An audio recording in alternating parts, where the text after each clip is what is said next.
გულის დაავადებები, ინფარქტი, ინსულტი, გულის უკმარისობა, ესენი არის ნომერ პირველი მკვლელი მსოფლიოში, პირველ ადგილზეა მოკლედ. და საქართველოშიც პირველ ადგილზეა და მეტიც. მსოფლიოში მაგალითად გულის პრობლემით გვხვდება ყოველ მესამე ადამიანი და საქართველოში თითქმის ყოველ მეორე. ანუ საქართველოში 41% ადამიანი ვინც იღუპება გულის პრობლემით. ანუ უზარმაზარი საფრთხეა რეალურად. და დიდი პრობლემა იმაშია, რომ ეს გულის პრობლემა როცა აქ ადამიანს ბოლოს იჩენს თავს. ანუ როცა უკვე ძალიან ცუდადაა საქმე, როცა ინფარქტი ვითარდება, როცა ინსულტი ვითარდება, ან გულის უკმარისობა და მისი მკურნალობა ძალიან ძნელია და თან უკვე სისხლძარღვები დაზიანებულია და სისხლძარღვები უძლებს ძალიან ბევრ დაზიანებას რა და აი 70%-ით რო შევიწროვდება ზოგიერთ მეტითაც მერე ეწყება ადამიანის სიმპტომები. მანამდე ვერ ხვდებიან. წლები ისე გადის რომ ვერ ხვდებიან. ამიტომა ძალიან მნიშვნელოვანი რომ ვიცოდეთ ტოპ მთავარი ადრეული ნიშნები წლებით ადრე, რითიც შეგვიძლია მივხვდეთ, განსაზღვროთ ის ადრეული ნიშნები, რითიც შეგვიძლია მივხვდეთ, გვაქვს თუ არა გულის დაავადების რისკი და მიმდინარეობს თუ არა ეს პროცესი ჩვენში, იმიტომ რომ 30 წლის განმავლობაში მიმდინარეობს ზოგჯერ. ისე რომ სიმპტომები არ აქვს ადამიანს. ამიტომ რაც უფრო მალე შევამჩნევთ, მით უკეთესი. პირველი ყველაზე მთავარი რაც უნდა მიაქციოთ ყურადღება არის მაღალი წნევა. თუ მაღალი წნევა გაქვს, ძალიან მაღალი ალბათობაა იმისი, რომ გული გიზიანდებოდეს და სისხლძარღვები გიზიანდებოდეს ნელ-ნელა. რომელია მაღალი წნევა? 140-დან 140 ზედამაჩვენებელი როცა ზევით და 90-დან ზევით ქვედამაჩვენებლისთვის. ოღონდ არ იფიქროთ, რომ აი 130 თუ აქ ადამიანს ესეც სრულად უსაფრთხო არა. 120 ქვევითაა იდეალური.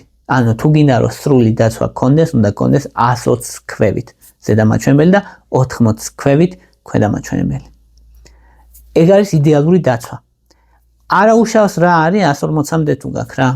თუმცა ცოტა მაინც გაქვს გაზრდილი რისკი გულის დაავადებების, მაგრამ 140-ზე მაღალი თუ გაქვს, მაშინ ძალიან მაღალი ალბათობაა იმის, რომ ადრე თუ გვიან გულის დაავადება დაემართება ადამიანს. რატოა პრობლემა ახლა მაღალი წნევა? რატომ არის და აზიანებს სისხლძარღვებს. ანუ წნევა აზიანებს სისხლძარღვებს, მე იმ დაზიანებულ სისხლძარღვზე ადვილად გროვდება ცხიმები, ადვილად გროვდება ქოლესტერინის, ქოლესტერინის ფოლაკი ვითარდება და ეს ქოლესტერინის ფოლაკი კეტავს სისხლძარღვს. შემდეგ ზიანდება, გასკდება ეს ქოლესტერინის ფოლაკი და ესე დაჟევა თრომბი და საერთოდ ჩაიკეტება სისხლძარღვი. აი ეს არის პრობლემა. ამიტომ მაღალ წნევას აუცილებლად ჭირდება მკურნალობა. ოქროს სტანდარტი თუ გინდათ 120 ან 120 ქვევით უნდა გქონდეს ზედამაჩვენებელი. ქვედამაჩვენებელი 80 და 80 ქვევით. მეორე ყველაზე მთავარი რისკი არის ქოლესტერინი. ქოლესტერინის გაზომვა შეიძლება. სისხლის ანალიზით ქოლესტერინის ლიპიდური სპექტრი შეგიძლიათ სისხლის ანალიზად გაიკეთოთ და ნახავ ქოლესტერინის რა მდგომარეობაშია. განსაკუთრებით მნიშვნელოვანია LDL ქოლესტეროლი. LDL ქოლესტეროლს ეძახიან ცუდ ქოლესტერინსაც და იდეალური რა არის? იდეალური არის რომ 100 ქვევით შეინარჩუნო LDL ქოლესტერინი. თუ ან დიაბეტი გაქვს, ან ჭარბიწონა, ან ოჯახური ისტორია, მაგალითად შენს მშობლებს აქვს ქოლესტერინი, ან გულის დაავადებები, მაშინ ჯობია რომ 70 ქვევით შეინარჩუნო LDL ქოლესტერინი, მაგრამ თუ ეს სხვა დამატებითი რისკები არ არის, მაშინ 100 ქვემოთ ან 100 ან 100 ქვემოთ ნორმალურია. ეგ არის იდეალურ შემთხვევაში. 100-დან 160-მდე არის რომ საშუალო მომატებული რისკი გაქვს და თუ 160 ზევით გაქვს LDL ქოლესტერინი, ანუ LDL ამას ყურადღება მიაქციეთ, საერთო ქოლესტერინი კი არა, LDL ქოლესტერინი, მაშინ რისკი მნიშვნელოვნად არის მომატებული. ძალიან მნიშვნელოვნად არის მომატებული. ხა ეს ცუდი ქოლესტერინი რატოა პრობლემა? ცუდი ქოლესტერინი, ანუ LDL ქოლესტერინი, ზუსტად ეგაა, რაც ზევით თქვი, რომ მათ შეუძლიათ შეაღწიონ სისხლძარღვებში. სისხლძარღვებში ჩაიჭერებიან, მოკლედ, სისხლძარღვის კედელში ჩაიჭერებიან და მათი ოქსიდაცია ხდება, მათი დაჟანგვა ხდება. და ეს დაჟანგვა რო ხდება მათი, ეს იწვევს კასკადს რეაქციებისას და მოკლედ ამას პრობლემა აქვს ორგანიზმს ამასთან. ეგეთი ცხიმები რო ჩაჯდება უჯრედში და იწყებს დაჟანგვას, მოდის სხვადასხვანაირი უჯრედები მოდის და მოდის ჩვენი იმუნური უჯრედები შეასკდებიან ზედ, იწყება ანთებითი რეაქცია და ქოლესტერინის ფოლაკი ყალიბდება. მეტი და მეტი ქოლესტერინი გროვდება იქ. მე კალციუმსაც დაიჭერენ აქ და კალციუმიც გროვდება. ამიტომ ქოლესტერინის უდიდესი მნიშვნელობა აქვს. თუ გინდა რომ ეგ ყველაფერი მოაცილო, ქოლესტერინი უნდა შეინარჩუნო, რაც შეიძლება დაბლა. განსაკუთრებით LDL ქოლესტერინი.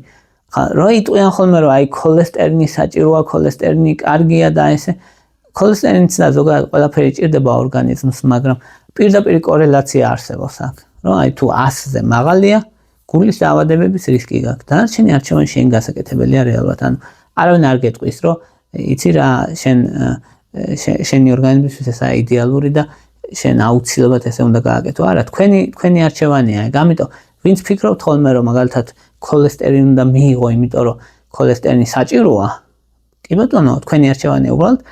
მე ყოველთვის გეტყვით იმას, რომ აი აქ ესეთი სტატისტიკა გვაქვს, რომ თუ ქოლესტერინი მომატებული გაქვს, რამდენჯერმე გემატება რისკი გულის დაავადებების, ინსულტის ან ინფარქტის. მესამე მთავარი რისკ ფაქტორი არის დიაბეტი და გლუკოზის მაღალი დონე და ადამიანები კითხულობენ, ანუ პირველი რაც ადამიანები ამბობენ ხოლმე, რომ აი რამდენი უნდა მქონდეს გლუკოზა, რომ არ მქონდეს რისკი, ან 0-თან ახლოს მქონდეს რისკი. ეგეთი გლუკოზის დონე არის 100 მილიგრამი დეცilitrზე, ეგ მიიჩნევა იდეალურად, 100-ან ნაკლები რა, რომ რისკი გქონდეს მინიმალური. 100-დან 125-მდე არა უშავს, მაგრამ მაინც მომატებულია რისკი, შედარებით მომატებულია და 200 და ზევით თუ აქ ადამიანს და განხანებული უკონტროლო დიაბეტი აქვს, ეს რამდენიმე უკვე ჯერადობაზე, ანუ ის კი არა რომ 10% მომატებული რისკი, ან 20% მომატებული, 3-ჯერ, 4-ჯერ უმატებს რისკს. რატო? გლუკოზა პირდაპირ არის საწამლავი სისხლძარღვებისთვის, ან დადის სისხლძარღვებში და სისხლძარღვების დაზიანებას იწვევს, უკავშირდება ცილებს და ეს ცილები მოკლედ პირდაპირ აზიანებენ სისხლძარღვებს, იწვევენ ანთებას და აზიანებენ ყველაფერს. ამიტომ დიაბეტი პირდაპირ მტერია სისხლძარღვების, პირდაპირ აღწევს სისხლძარღვებისთვის და ტოქსინია სისხლძარღვებისთვის მაღალი შაქარი. ამიტომ გლუკოზის კონტროლი არის უმნიშვნელოვანესი. იმდენად დიდ კორელაციაშია მაღალი გლუკოზა და გულის დაავადებები, რომ ინფარქტი და ინსულტები, ინფარქტით ან ინსულტით დიაბეტიანი ადამიანები 75% კვდება. ანუ თუ ადამიანს დიაბეტი აქვს, მოკლედ აი ძალიან მაღალი რისკი აქვს, რომ ან გულის დაავადებით, ან ინსულტით მოკვდება. ამიტომ უდიდესი მნიშვნელობა აქვს გლუკოზის კონტროლს და ერთ-ერთი ყველაზე ხრიკი, რითიც შეიძლება რომ მარტივად ვაკონტროლოთ დიაბეტია, რომ გლიკირებული ჰემოგლობინის შემოწმება. გლიკირებული ჰემოგლობინი ყოველდღე არ იზომოს ადამიანმა, აბა რამდენი მაქვს. ზოგჯერ საჭიროა სამ გლუკოზა დასტაბილურდება, რა თქმა უნდა, მაგრამ გრძელვადიანად თვეების განმავლობაში როგორ მქონდა გლუკოზა, ეგ თუ გაინტერესებს, გლიკირებულ ჰემოგლობინის ანალიზს გაიკეთებ, HbA1c, ესე ქვია ხოლმე, ან უბრალოდ გლიკირებულ ჰემოგლობინს ეტყვი, ან გლიკოზირებულ ჰემოგლობინს ეტყვი იმაში ლაბორატორიაში და ესე აკეთებენ მის ანალიზს და 5.7%-ზე ნაკლები უნდა იყოს ეს გლიკოზირებული ჰემოგლობინი. რა არის? რო თქვით, რომ აი ცილებს უკავშირდება ეს შაქარი და მე ცილები მალნია, ზუსტად ეს არის. რამდენი პროცენტ ცილასაა დაკავშირებული ეს გლუკოზა, ამას საზღვრავს ეს ტესტი. და ეს საზღვრავს ბოლო 3 თვის განმავლობაში დაახლოებით. ბოლო 3 თვის ინფორმაციას გადადის ერთი ტესტი. ძალიან მაგარი რამეა. თუ კი მომატებულია გლიკოზირებული ჰემოგლობინი 6.5%-ზე მეტი თუა, მაშინ საჭიროა კაცრი მიხედვა, იმიტომ რომ ძალიან გაზრდილი არის რეალურად გულის დაავადებების რისკი. მეოთხე მნიშვნელოვანი რისკი არის მოწევა და ამაზე არის ხოლმე რეალურად ძალიან დიდი და სხვა შორის ძალიან გაპრობლემდა ამ ბოლო ხანებში და რატო გაპრობლემდა მე ვერ ხვდები რაღაც არასაღი აზრის პროპაგანდა მიმდინარეობს და რატო რომ კომენტარებშიც ჩემთან მიწერენ ხოლმე რომ იცი მოწევა კი არა სხვა რაღაცეები შრება ამას მეუბნებიან რა და ანუ ეს არ არის სადავო საკითხი მოწევა რომ 13-ზე მეტი სიმსივნის რისკს ჯერადად ზრდის ან რამდენიმე ჯერ ზრდის და 70-მდე სიმსივნესთან არის დაკავშირებული და მოწევა რომ გულის დაავადებებს იწვევს, გულის დაავადებებს ასამაგებს პრაქტიკულად. ეს არ არის საკამათო საკითხი, ძალიან ბევრი დიდი კვლევით, უზარმაზარი კვლევებით, რომელშიც 10,000-ობით ადამიანი მონაწილეობდა, ეს საკითხი არის დადგენილი, რომ მოწევა პირდაპირ კავშირშია გულის დაავადებებთან. მოწევა 3-ჯერ ზრდის დაახლოებით, თუ მაგალითად ერთ კოლოფსიგარის ეწევა ადამიანი დღეში, დაახლოებით 2-3 ჯერ ზრდის იმის რისკი, რომ ამ ადამიანს ინფარქტი ან ინსულტი დაემართება. ზოგჯერ არის ხოლმე, რომ აი 1000-ში ერთხელ თუ ვეწევი, ცოტას თუ ვეწევი, ცოტას მოწევაც საშიშია. ერთი ღერი სიგარეტით დღეშიც დაახლოებით 50-70%-ით ზრდის ინფარქტის ან ინსულტის რისკს და გულის დაავადებების რისკს ცხოვრების განმავლობაში. ერთი ღერი სიგარეტიც კი, ანუ არ არსებობს უსაფრთხო დოზა სიგარეტის. რა თქმა უნდა, ბევრი მეტად მავნებელია და ცოტა ნაკლებად მავნებელია, მაგრამ ეს ნაკლებად მავნებელიც ძალიან მავნებელია.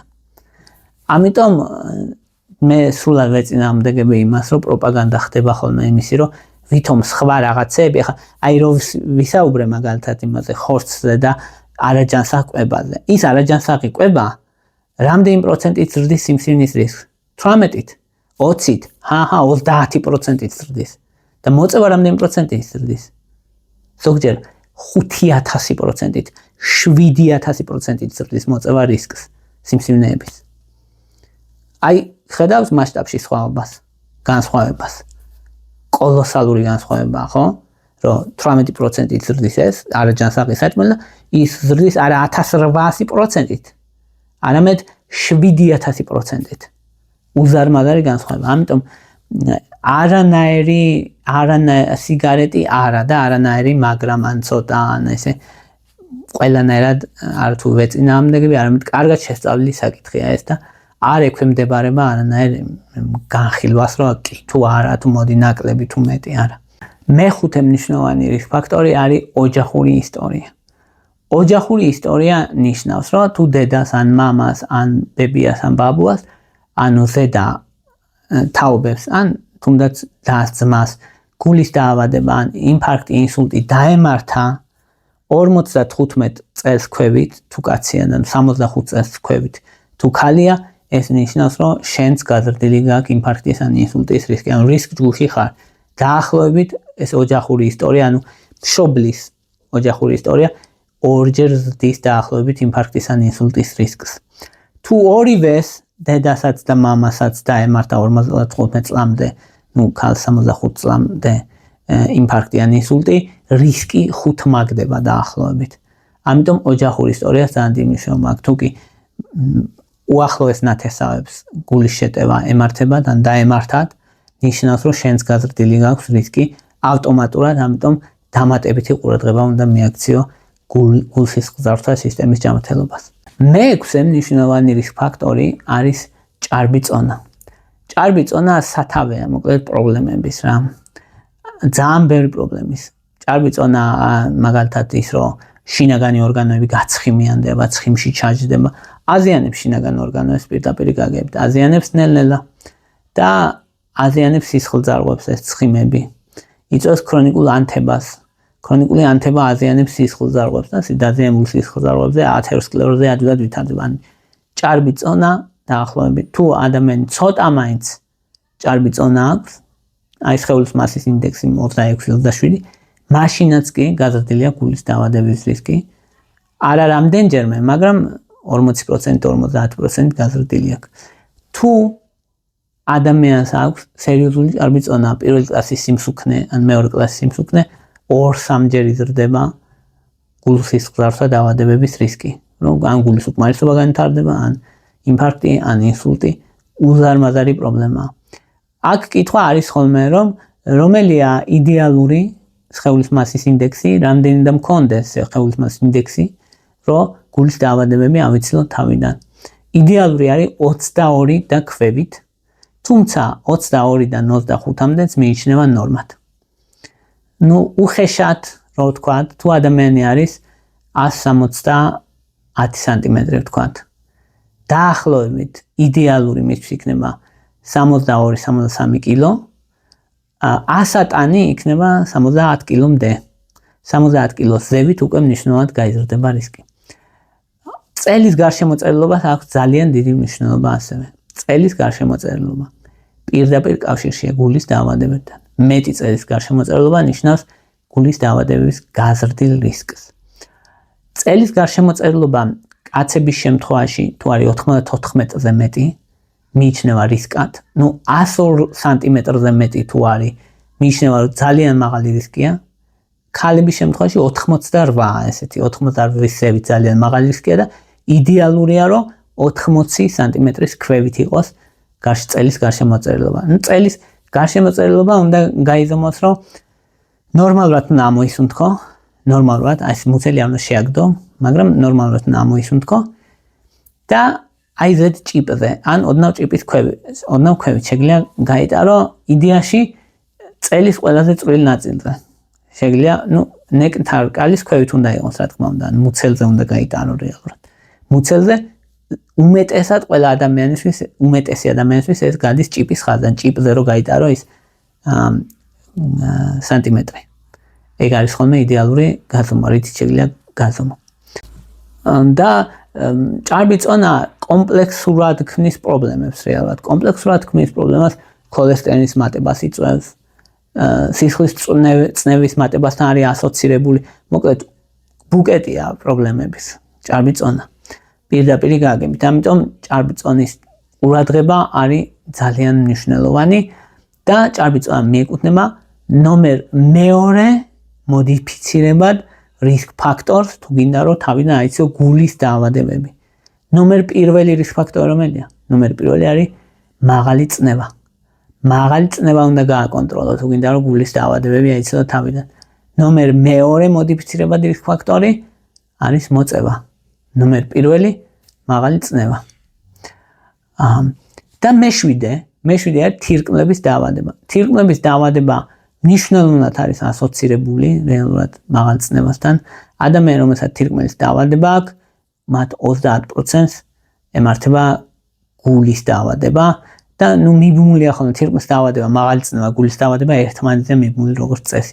მათ შორის არის ყველანაირი კავშირი, მოკლედ, ერთი იწვევს მეორეს, მეორე აძლიერებს პირველს და ასე შემდეგ. ანუ ერთმანეთს აძლიერებენ და აუარესებენ. ამიტომ თირკმლების ყურადღება არის ძალიან მნიშვნელოვანი. თირკმლების ჯანმრთელობის ყურადღება არის მნიშვნელოვანი. თირკმლების რითი ვიცავთ? თირკმლებს ვიცავთ, რომ წნევას გაუფრთხილდეთ, საკმარისი რაოდენობის სითხეები მივიღოთ და შაქარი არ გავგექცეს, გლუკოზა არ გავგექცეს. ასე უფრთხილდებით თირკმლებს. თირკმლების პრობლემა გულის უკმარისობას იწვევს ხშირად. ამიტომ თირკმლებს გაფრთხილება ჭირდება. ახლა, ვისაც მოგწონთ ჩემი ვიდეოები და გინდათ რომ არხს ხარი დაუჭიროთ, დონაციები შეგიძლიათ გააკეთოთ. აღწერაში მაქვს ანგარიშები. ვისაც გინდათ რომ ინდივიდუალური ჩემთან კონტაქტი, ვისაც გინდათ და თან დონაციის სურვილი, ამაგისთვის პატრონი არსებობს და პატრონის ქვევით მაქვს მითითებული. და თუ კი მაგალითად ასე მატერიალური მხარდაჭერის გარშე უბრალოდ გინდათ გამოხატავთ მხარდაჭერა, ეგეც ძალიან დიდი რამეა, ძალიან დიდი დახმარება და თითოეულ თქვენთაგანს,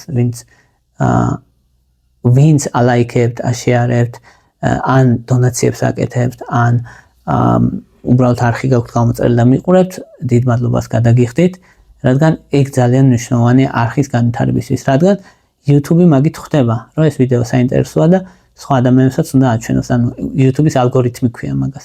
ალგორითმი მუშაობს ეგრე. აი ეს იყო რის თქმა წმინდა და მადლობა რომ მისმენთ, მადლობა რომ გაინტერესებთ.